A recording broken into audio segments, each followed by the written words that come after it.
Live from the City of Angels here on Sunday morning, breaking box office as we do these numbers as they come in. It is now 9:19, so we don't wait around here in LA. We've got the numbers. Let's do it. We have a historic bomb, guys. This is as bad as it gets for Sony as we pull up the debut number for Kraven the Hunter. Number 3 this weekend. We're going to start with 3, work back to the top and then back down. $11 million. This is, I can't think of a lower CBM debut ever. This has to be the worst of all time. Remember, Madam Web was 15 million, but the thing that they did, Sony again had both these, the Spider-Man universe at Sony, which has been a total disaster outside of Venom. You look at that 5-day debut for Madam Web, it kind of shielded it from the lowest of all numbers because you open it on Valentine's Day. This time we have a 3-day traditional weekend. That's why this number really stands out as being even more of an absolute disaster for Sony at $11 million. It's a $110 million film. So at least it's not $200 million, but it's going to lose them a fortune because the overseas was $15 million debut, total of $26 million. So this film will cost Sony big time. It's not a good film. Go back and watch the review back on Thursday night here on MMT. By the way, we took that at $15 million down. So we were right. Right? I said the top was 15 million. That was the ceiling. And we went under that at 11. And there's really nothing to even say here. You look at the email, they don't even want to talk about it. I mean, other than this, on background with 2 weeks of winter holidays starting next weekend, we look forward to playing into one of the most lucrative times of the year when we historically see strong multiples. Yes, everything but Kraven. This film is not going anywhere over the holidays. It's dead, right? Totally dead. But I understand what they're doing here. As we know, the Christmas corridor, we will call it the Christmas corridor. We won't call it the holiday corridor. Someone might get offended that doesn't celebrate Christmas. Too effing bad is how I answer that question. I don't care. It's the Christmas corridor. And it's a 2-week window. As you guys know, kids are out of school and everyone's going to the movies. Kraven will be the last option. It'll be in one theater, maybe in the corner with 25 seats. So this film is totally dead, total disaster. And Sony, again, just baffling decisions from a screenplay perspective, just greenlighting this movie. It takes itself so seriously. It's such a slog. None of the action set pieces are interesting. J.C. Chandor, his stock goes into the toilet after 2 really strong films in Margin Call and A Most Dangerous Year. What was he doing? Why did he say yes? Don't tell me a paycheck, because a paycheck can come back and bite you in the ass when you just take things for money, which he did here. And now it's like, you directed Kraven? You see, this is why you don't do these things. It's why I should be an agent. Because if I was an agent, I'd say, JC, don't do this movie. Your downside's going to be really high here if it craters like I expect. And that's exactly what happened. So again, if you're a director out there, don't do things for paychecks. I know you got to pay the rent. Live in a smaller place. Don't drive a nicer car. Just suck it up, because getting a paycheck for a shit film like Kraven is a career killer. You guys understand the big picture? Some of these directors just don't understand this shit. And I understand, again, you got to pay bills. Fine. Do a smaller movie. Pay your basic bills. You don't need to be having the luxury penthouse apartment for doing Kraven that looked good at the time. Now it looks like shit, because that's what I would have told you. You would have listened to me.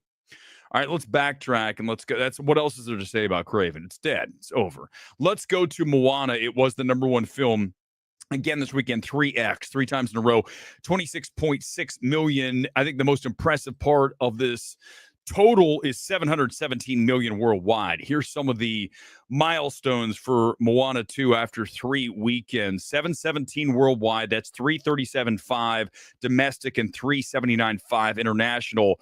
Impressive 84 million total in its global 3rd weekend. Disney, the number 1 animation studio of 2024, Inside Out 2, Moana 2, with 2.4 billion combined to date. It's passed Dune 2 to become the number 4 global release to date. Disney has 3 of those, which would be Moana 2, Inside Out 2, and Deadpool Wolverine, right? So remember when everyone was telling you, well, I'm not me, but the anti-woke channels, Disney's dead. It's over. Go woke, go broke. What do you guys even watch those people? They're just a joke. They're a laughing stock, right? You have to be objective in this space. You can't be like that. Well, you can. You would be tribal. I'm the tribal guy. I filter everything through my anti-woke or pro-woke lens, whichever one.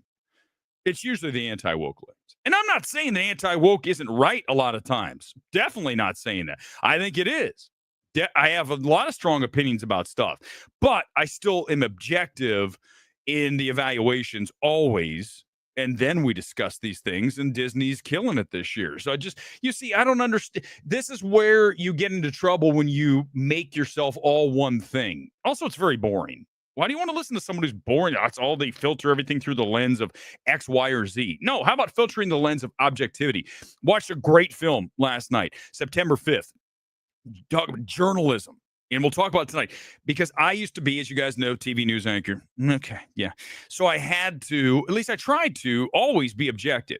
If we were doing some piece and it was something that felt like it was shaded one way or the other, I'm like, wait a second, let's get the other side represented here. Let's get the whole picture, okay? And I think this film, September 5th, does a great job of bringing that to you. One of the best films of the year. We'll talk about it tonight on the big show, The Son of Eden Spectacular. But Moana 2, huge success, and so is Wicked, 22.5 in its now, fourth weekend, right? Let's pull up the numbers on that, and we go to the 500 million mark worldwide on Wicked. This is why the film's not higher. Someone said, why isn't this closer to $1 billion or going to get there? Because the international cash is less than half the domestic cash. You need to have that at least a 1-to-1, preferably a 1-to-2, as we saw go back. The most recent example of a bigger international cash than domestic was Venom: The Last Dance, which was like a 3-to-1 international. So this is 2-to-1 domestic international, still 500 million. And we have the second one coming up, which should be even bigger because any conclusion typically is a bigger box office success than the origin, than the first, right? So when you look at this film, it just needs to pick up a little bit overseas, but it is adding markets. I think that is encouraging as you look at some of these overseas numbers. Germany just opened with 4.9 million, and it says it's in line with Wonka and Aladdin, above The Little Mermaid and The Greatest Showman, and more than double Les Mis, and that's in Germany, so that's good. Remember, it's weird how some of these films are rolled out. Sometimes Universal in particular likes to debut their stuff overseas first and then bring it here. We've seen that with a number of their films recently. But in this case, Wicked is a stronger stateside property than it is overseas. That's why you're seeing the rollout the way it happened. Let's skip to 4. That's Gladiator 2, 7.8 million. That is now at almost 400 million worldwide. Listen, when I first saw this film on the radar and we knew we were making it, I think we would have pegged this higher than 400 million worldwide. Film is mid at best. That's being generous. We've talked about how Ridley Scott needs to stop directing. He has no more patience. He has no more true artistry in his film. The film is extremely underwhelming from a filmmaking / directorial standpoint. And this film will end up at $400 and some odd million. Not a total loss, but you really want to see it higher. You want to talk about a bad debut. Another one here. It's Lord of the Rings, Rohirrim, the anime version of that from Warner Brothers. Let's pull up the stat sheet from that. It's always interesting, even though the film bombed. Guys, this is 4.6 million. So you think that Kraven did? Well, Kraven did do bad, right? Kraven did bad. But it's not like Lord of the Rings did any better. In fact, let me get the per screen average so I can get you that before we get out of here. But let's do the locations because here's what I like about Warner Brothers. When they give me the email breakdown of what happened with the movie, they always give us the top theaters. Most of the studios don't do that. Disney doesn't do it. Sony doesn't do it. You have to actually ask for it. Like I had to email Sony and say, "Hey, what's your best theater for these?" Unfortunately, they don't all do it. I like Warner Brothers. They do a great job. Warner Brothers had a terrible year though. Think about this. They have had between Joker 2, okay? Then you go back and you look at the Kevin Costner piece of shit Western, whatever that Horizon. Bad, even though I know that wasn't technically their film. They just said, we'll distribute it. Then you look at the Shyamalan movie. All these things, dude, it's been a bad year. And oh, yeah, I forgot about the Shyamalan's Daughters movie. That wasn't good. Been a bad year for Warner Brothers. Damn, man. Other than Dune 2, rest of it's just gone to hell. So, and I don't know why they made this movie. All I hear on the internet, can someone explain to me, why do people talk about Lord of the Rings all the time? Like I listen, I follow a bunch of different people in the film space, politics, everything. And I read all these tweets all the time from the anti-woke crowd, all the YouTube anti-woke critical drinker on and on. Oh, Lord of the Rings and I'm like, okay, well, if you're talking about it this much, why is the movie not making any money? Is it because it's woke? I don't know, but I don't understand. You see all this like feverish discussion of these properties, and then you see a film come out and make 4.6 million. Where are all the fans? Where are all the people that care? And why are y'all talking about Lord of the Rings all the time? Get outside and touch grass. Get a life, man. It's so sad to me when I see people online like discussing discourse of bullshit anime stuff all the time. Well, this is just crazy. These fans are like, man, damn it. Do you have a life outside your house and your television? Get outside. Go live a life. Stop talking about what someone's, artist rendering to someone, or this character is a female instead of a male. How about this? Instead of worrying about that shit and making it your identity, why don't you get out and go explore the world, interact with human beings? Seriously, I don't even want to. Guys, I come on here and do the show Sunday morning, couple nights a week. If I see a new movie, I have fun. I shoot the shit on here, but I don't sit around here talking about Lord of the Rings and Marvel product and DC and look at the new character Clayface. Oh my God, Mike Flanagan's making it. Ugh, let me fucking masturbate to that. Do you understand that's fucking weird? Don't be like that. Don't be a fucking weirdo like that. Get out in the world. You can talk about Clayface for roughly 20 seconds, then move on. I don't need an hour discourse about it. Good God. So I was just going to talk about Lord of the Rings bombing, and I had to go off on all the nerds talking about this shit all the time. It's like, God damn, get a life, bruh. All right, here's the domestic highlights. If I offended anyone, good. That's the point. Announced in June 2021, Lord of the Rings, The War for Rohirrim was fast-tracked to ensure New Line Cinema did not lose the film adaptation rights for Tolkien's novels, while the LOTR trio, Jackson, Walsh, and Boyens, worked through a creative vision for the next live-action movies. So here, let me tell you, this is great. I love to see the reasoning right in front of me from the studio. The studio's basically saying, yeah, it bombed, but here's why. Because we had to keep the rights. So we had to make some kind of movie. So we put together this thing that all the Lord of the Rings fans, they love it. They talk about it ad nauseum. That's their identity, but they didn't come to the movie.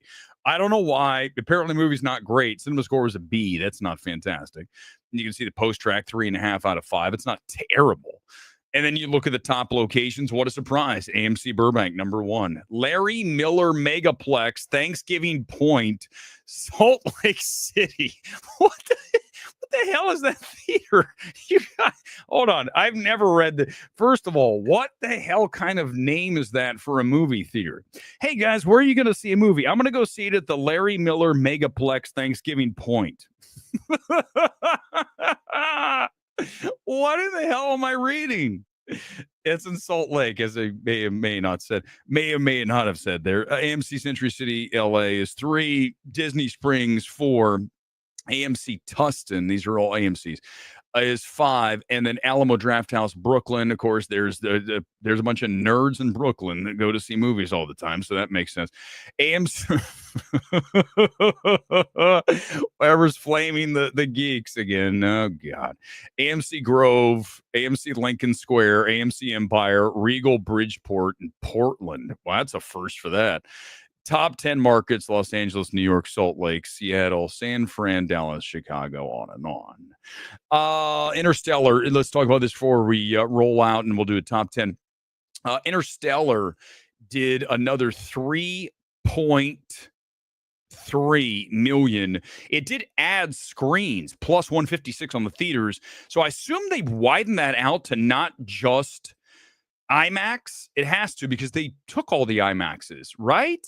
So maybe maybe they added more IMAXs. I'm not sure what the total of that 156 added. Maybe some more that IMAXs that didn't have it, because remember, it was playing in some only 70 millimeter IMAX, but we had it in Burbank. So I don't know where that came from. Either way, it's up to 11.7 through 2 weekends. Number 7 this weekend, Interstellar. So hello, that's a win again. Let's talk about some of the smaller films quickly as we go over this box office top 10. And we go to Queer at number 10, which was a total of 1.9 million. The per screen average on that, let me pull it up. The per screen average was not strong. It was only 1,700. So remember, as we look at the overall numbers, the per screen average tells the story. 1,700 is not great. That said, Kraven the Hunter only had 3,400 per screen. For a new release is terrible.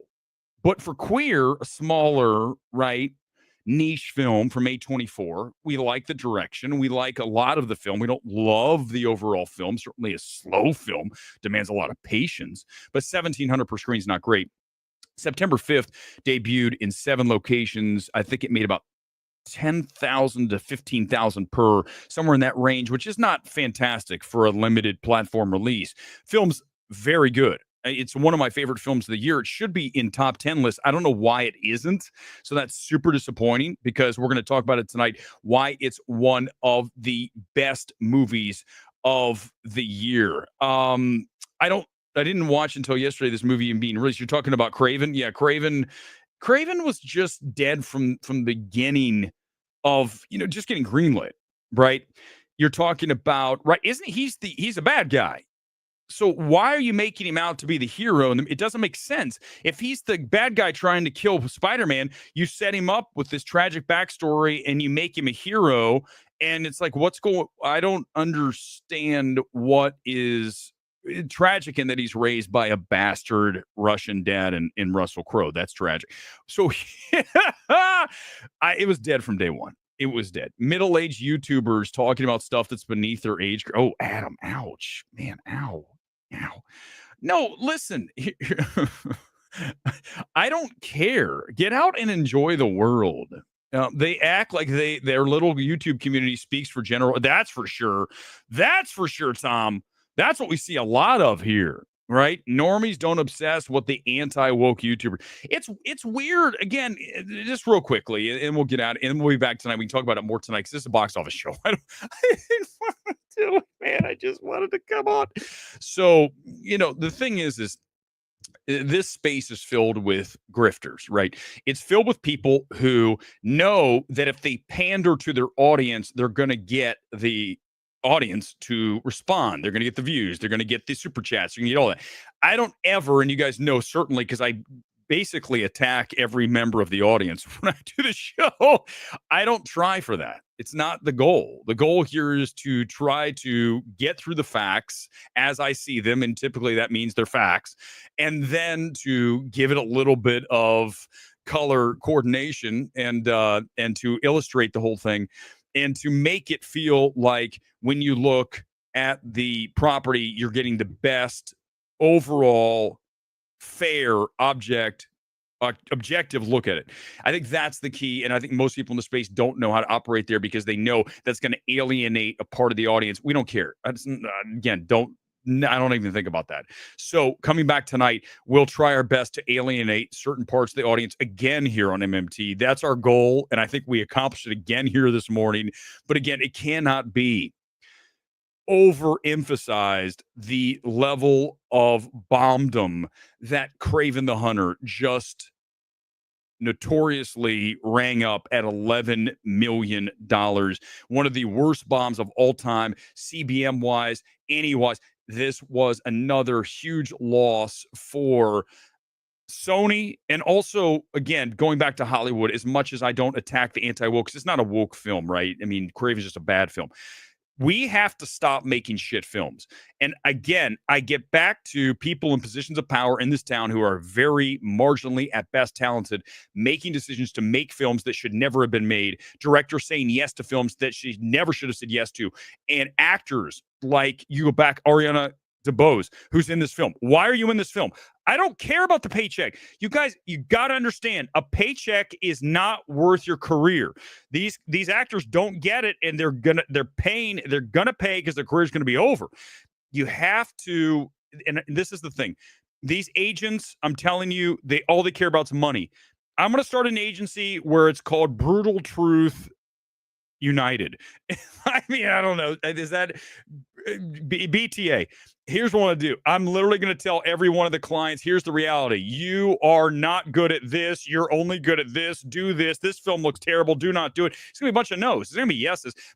Granted, we're not going to make any money because I'm going to say no to virtually everything. Clients are going to be like, am I ever going to work? No, this is garbage. No, you're not going to work. You're not doing this. You see, this is what we need. We need more no's and a hell of a lot less yeses. But his town operates on, you're so great. Everything you do is so talented. Oh, you're so amazing. And as long as that continues, we get shit films like Kraven. Okay. So that is for sure. Live from the City of Angels. I'm out. Peace out. See you next time on MMTC tonight for September 5th. Also, the order. Also, whatever else you want to talk about tonight. Live about 8 o'clock here in LA. See you then. Peace out. Live from LA.